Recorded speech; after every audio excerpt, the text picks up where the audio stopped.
Hello everyone, this is Chuck Carnevale, co-founder of FastGraphs, the Fundamentals Analyzer software tool, and one of the founding partners of the Dividend Kings marketplace subscription service on Seeking Alpha. One of the questions that investors most commonly ask, and certainly one of the questions I've been most commonly asked, is when do you sell a stock? How do you know when to sell a stock? Investors lament that people always tell them when to buy, but no one ever tells them when to sell. So although I've written articles on this subject in the past, I thought it was a good time to refresh it again. So I want to be real clear about one thing here. I'm going to be covering a lot of companies in this video. I'm not recommending any of them necessarily for purchase today, although some of them probably could be bought today. What I'm really doing here is just illustrating the sell decision. There are secondary reasons for selling a stock, which I'm going to start with first, and then I have two primary reasons where I personally would sell a stock. Secondary reasons are not investment related. Be things like to fund a house, or the building of a house, or to pay for a child's education, or to fund a medical emergency. Those are just times when you're forced to sell, not necessarily selling because you want to. But when it relates to investment decisions, one of the reasons that you might want to sell a portion of a stock is to rebalance a portfolio. And the idea is that a stock does so well in your portfolio that it becomes such a large holding that it really becomes just kind of an overweight, and therefore perhaps adding a little more risk to the portfolio than you might like. So I'm going to show a couple of examples of those starting out here. I'm going to start with Apple. I had the good fortune to invest in Apple Computer in May of 2010. And this is when the company still had a lot of growth in front of it. You can see the growth has averaged over 25% a year since I originally was investing in the stock on clients' behalf. However, by June of 2019, we ended up selling a large portion of the shares of Apple that we bought. We didn't sell out, we just trimmed the holding to rebalance. Now, this is an actual account that I'm showing here, and the transactions are kind of interesting. We originally bought 7,000 shares. This is a large account for just over $250,000. And then we ended up selling 3,000 shares of the stock, raising about $593,000, almost $94,000. But we still have 4,000 shares left that are currently worth over $833,000, or 2.5 times or so what we originally invested. But even after trimming, this is still a pretty large weighted stock in the portfolio. But I want to make a couple of points here. When I look at this longer term graph, and one of the beauties of a tool like FastGraphs is it's dynamic, the growth rate was very high here. But if I cut this time frame down and look at what's happened since 2011, we can see the growth rate has dropped to about 18.8%. And you also should notice here that the market's been valuing this stock at about a 15 PE, which is the blue line on this graph, more or less over this time frame. I cut a few more years off of the graph, and all of a sudden Apple's growth has now slowed down to 12.4%. And at this point, Apple actually looks a little bit overvalued. So this was a rebalancing sale. It wasn't necessarily because it was dangerously overvalued, although I do think relative to looking at the future, Apple probably is overvalued now. But nevertheless, we have such a great cost basis, we're going to maintain our position. So this is a rebalancing sale. A second example I want to show you was a very similar situation, is Visa, except from a standpoint of it becoming overweight in the portfolio. We had the real good fortune to invest in Visa for our portfolios in May of 2011. I want you to notice the fair value PE here is about 22, because this company's been growing at just under 22% a year per annum. Now, we were able to buy it at a PE of only 17, and we've held it all these years. Now, what's finally happened was, again, very similar to the first one I showed you. This is a different account, I might add. We bought 1,000 shares at $20,000 for this account, and then we sold half of those for $82,000. So we've made, over 4 times our money, but we still have 500 shares that are worth over $89,000. So we are actually, we have negative $62,000 at risk, which simply means is that this stock could drop $62,000 and we're still making money on it. So it's obviously been in a tremendously good hold for us. But at the same time, this stock is now currently significantly overvalued in our view. If I look at forecasting going forward, analysts still expect Visa to grow at almost 17% a year. But mathematically, that does not justify a PE ratio of 34. A PE ratio of 17 would make sense at this level. 16.8 is what I have here. I might even go look at the normal multiple and say a PE of 25 or so would be attractive, and it would still be overvalued on this basis, although I think this is highly unlikely to continue to command a normal PE of 27 if the stock only grows at 17%. But the point is, this is one that we sold to rebalance, but we also sold it based on the fact that we considered it overvalued.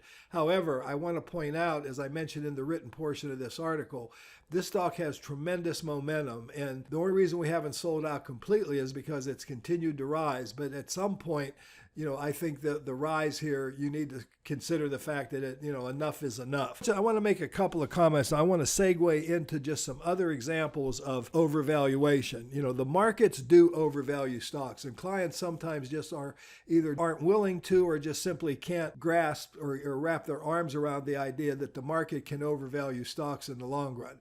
So I want to take a look at Walmart here, which is one that we currently have on our sell watch list. You can see we bought it at fair value, but I want to ignore that aspect of this stock. What I want to look at is what Walmart looked like back in 1999 and 2000. Now, it was significantly overvalued. I'm picking a PE of 46 here. I didn't pick the very top. What I want you to notice is for all these years, Walmart actually turned out to be a very poor investment, averaging only about 2% a year. So in this case, once the stock got overvalued, it didn't continue to rise like we've just saw Visa doing. What I want you to notice is this stock went sideways for years. But what's really important about this, in my opinion, if I use my scrolling bar here and scroll back to this time frame, if you look at the time frame when Walmart actually wasn't making any money for its shareholders that I just showed you, it was a time where the business itself was actually growing by over 12% a year. I can move it up a little further here to cover that same. The business was growing at 12%. The investment did very poorly. I'll just recalculate here where I showed you before. You ended up making 0.5% a year from November of 1999 to August of 2011, and yet it was during a time when the business is great. This is what overvaluation really does, and why I suggest dangerous overvaluation as being one of the main reasons to sell a stock. So let's look at some real-life examples of that. I want to be clear with what I'm showing here. These are real live examples. For our total return portfolios, we actually purchased Amerisource in February of 2011 at a price of $38 a share. And everything was working along good for the next couple of years. And all of a sudden, we got a little surge in growth here. I want you to notice that we did have two really good years, 26 and 25% growth. I'm going to shorten this a little bit so you can see these numbers better. So the company started to do well, and it got really exciting, I guess, and it gained a lot of momentum. This is similar to what we saw with Visa a moment ago. And so we eventually sold out on March of 2015, and we sold out totally in this example. Because what I really want you to see here is what the risk was. If I measure this as I did in the article from peak to trough, you can see that this was a 35% drop that the stock did from its peak high here. Now, it's a 22% annualized loss, but it's a 35.4% actual net drop. And that's, a lot more than most investors would be willing to accept or to be able to handle. This is what dangerous overvaluation means. When you face if the stock does revert to the mean, as I believe it always does, when you have an overvalued situation, you're exposing yourself to these kinds of losses. Now, a second example would be General Mills. We also purchased this when it was fairly valued back in December of 2014. And then, we ended up selling it on January 5th of 2017. So if I take this January 5th of 2017, I can only get there with January 30th here in this sample, and I measure it again from peak to trough. This is a 38% drop, 18% annualized loss. Now, this is even more insidious because you're looking at a company that doesn't grow anywhere near as fast as we saw with the AmerisourceBergen that I just showed you. That was a 15% grower, 14.5% grower. This is only a 6% grower. So the bottom line is, to absorb a 37% loss doesn't make any sense. And when we look at the long-term record of this company, you clearly see that a 15 times earnings is a more rational valuation. So we love the stock, and I joke about appreciation. We bought it when we felt the stock was trading at a reasonable valuation. As I showed when I put the transactions on here, it was trading at around a 15 PE-ish, giving us a really nice dividend yield at the time, by the way. But, we collected those dividends over the years. But what happened is when we eventually decided to sell this stock because it become overvalued, in this case, it started to fall. So finally made the decision we better get out while we can. And fortunately, we, got out just before we had a collapse. Now, interestingly enough, we've got another reversion to the mean. We didn't buy this stock back, although we should have, in our opinion, because now it's a little bit overvalued. I wouldn't buy the stock today because I consider it overvalued, but I should have, would have, could have bought it back here. My next example I'm going to look at would be General Dynamics. I've covered this in a recent video for those of you who subscribe to our channel, but once again, we have the same situation. We were able to buy this at a significant discount to intrinsic value. We owned it for a short period of time here, averaged over 30% a year, but then felt that the valuation was high. And we'd come off a down year here, I also want you to remember. So we ended up selling the stock out. But what I want you to see here now is from a standpoint of where we sold it from, and this is just, rough numbers here, to its trough valuation would have once again been about a 21% loss. So the dangerous overvaluation means that this is an obvious mistake. You can see these valuation anomalies when you look at a fast graph like this and see that the stock is trading at a much higher valuation relative to this PE ratio of 15, which is the orange line. So this ought to be a real clue that, it's time to be looking at moving out of the stock. So we did it with General Dynamics, and again, it saved our clients a lot of money. Next, I'm going to move into Teva, and I'm going to show you General Electric because these two examples represent deteriorating fundamentals. So as I said in the written portion, there's two reasons I would primarily sell a stock, investment-related reasons. One is, as I just illustrated, when valuations get dangerously high to where the losses become more than, investors would be willing to absorb. And the second would be when there's a true fundamental deterioration. Now, this one's a little trickier. I originally purchased Teva in client accounts back in July of 2010. And I want you to notice earnings growth did quite well for a couple of years, but the stock languished, and there's reasons for that, which I don't want to get into in this video. But then it finally rallied again, and then we started seeing some fundamental deterioration again. And so we ended up getting a little spooked, and we sold half of the position on May of 2016, and we held on to the other half. And then we got a little rally. The stock, you can see, went on to collapse. The fundamentals completely deteriorated. There was talk about the dividend being cut, and that turned out to be true. So we ended up selling the remainder of our position out in October of 2018. Now, interestingly enough, this was a really poor decisions on our part or on my part. We didn't end up making a lot of money. We did virtually break even. We lost about $2,800 on a $28,000, actually a $76,000 investment. We recovered about $73,000 because we did add to that stock. So this is a case too. I wanted to show this because here, the idea was that we didn't sell out, although we should have. But this is clearly a case of deteriorating fundamental. Another excellent real-life example is I bought General Electric. I even wrote an article, Should Investors Forgive General Electric? And, the company, this was the financial debacle where Jack Welch turned it into a financial company. It suffered dramatically during the Great Recession.